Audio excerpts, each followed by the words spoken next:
what he is doing would make America a better, stronger, more unified, more humane, and more compassionate place. Now, as the COVID-19 pandemic continues to afflict our country, businesses are suffering, families are struggling to pay the rent, millions of Americans are filing for unemployment every single week, and tens of thousands of Americans are dying. Every aspect of American society has been changed by this crisis, except perhaps the Republican Senate. Here, it's business as usual.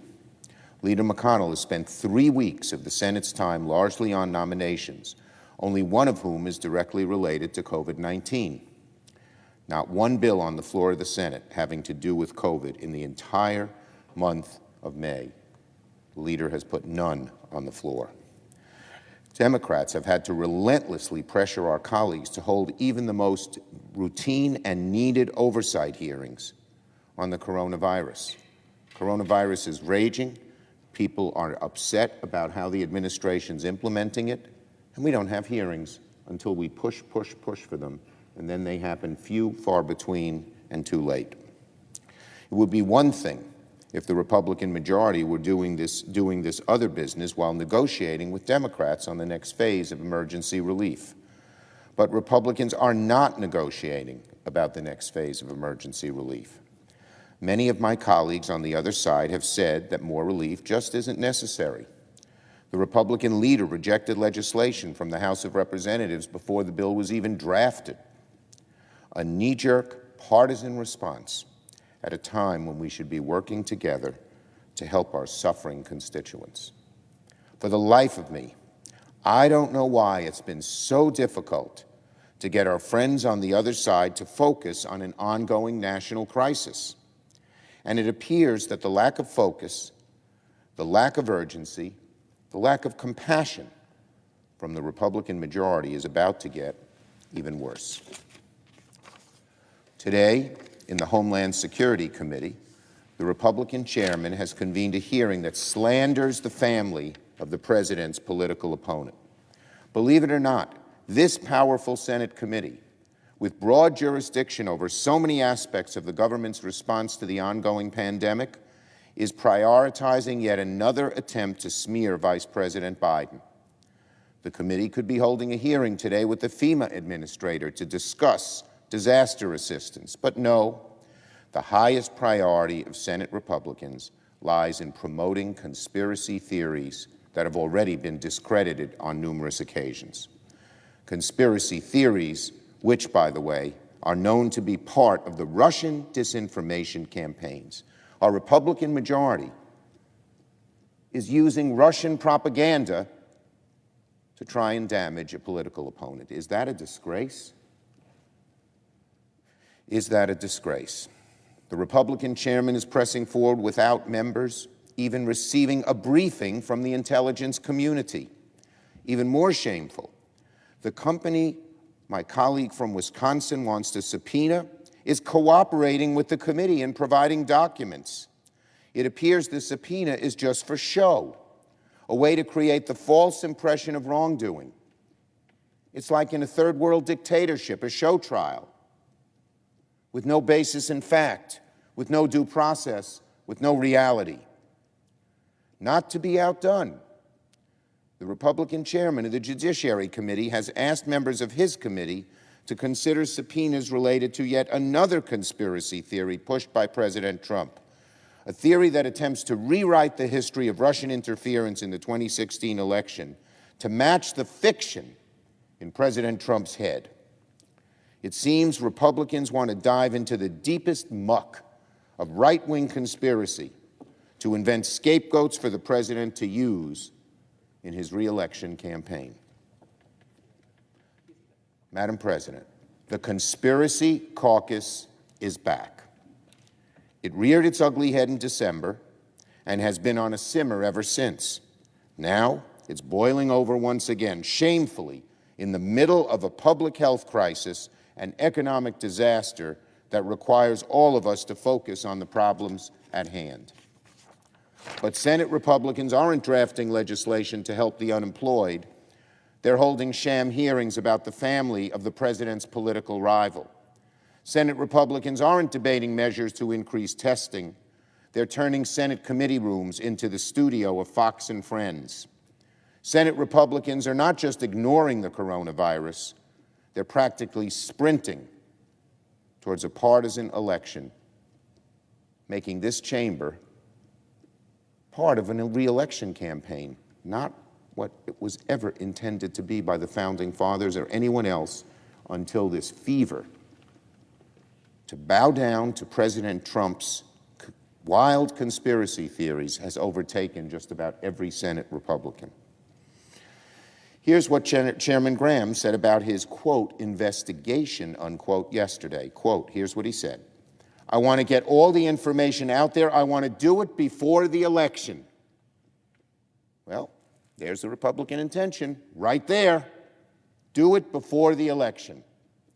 Leader McConnell says that Republicans have not felt the urgency yet to act on the coronavirus. But it sure sounds like there's some urgency to get these phony investigations going before November. A fever is raging in the conspiracy caucus.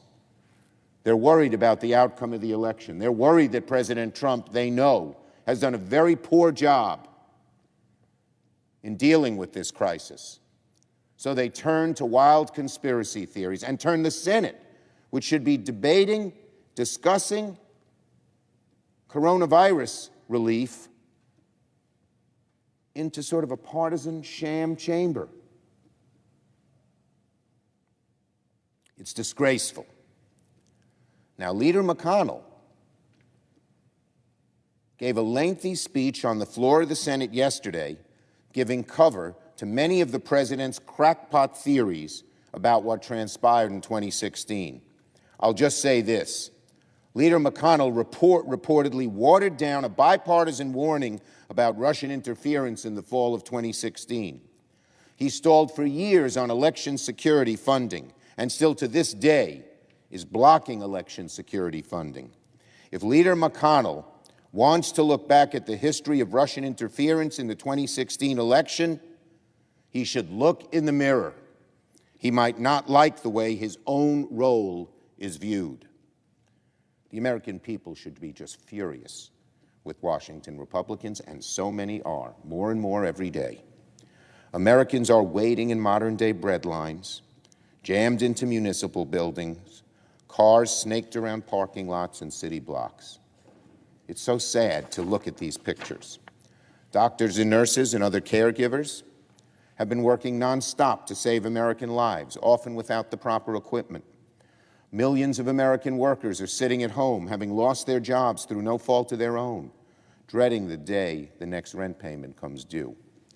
But here in Washington, Senate Republicans feel no urgency to help these Americans.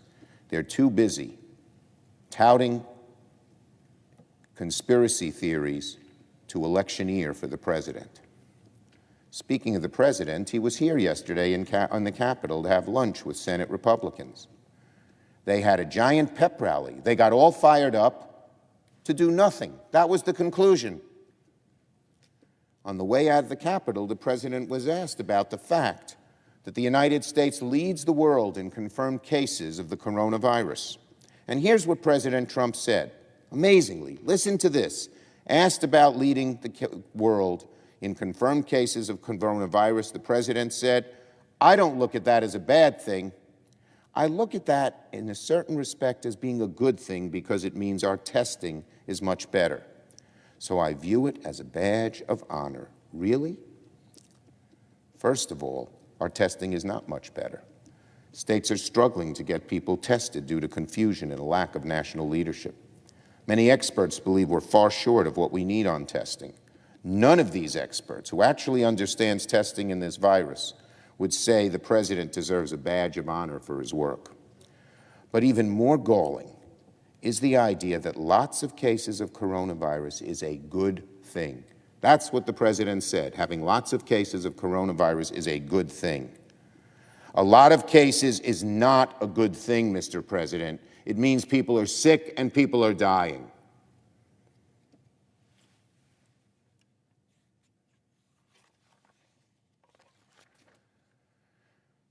A lot of cases means more Americans are in the hospital. more Americans in ICUs, struggling to breathe on ventilators. A lot of cases means Americans who will die as a result of the virus that has already claimed the lives of nearly 100,000. A lot of cases means a lot more Americans are seriously ill. Mr. President, that is not a good thing. Even your mind, which seems so warped at times, cannot really believe that.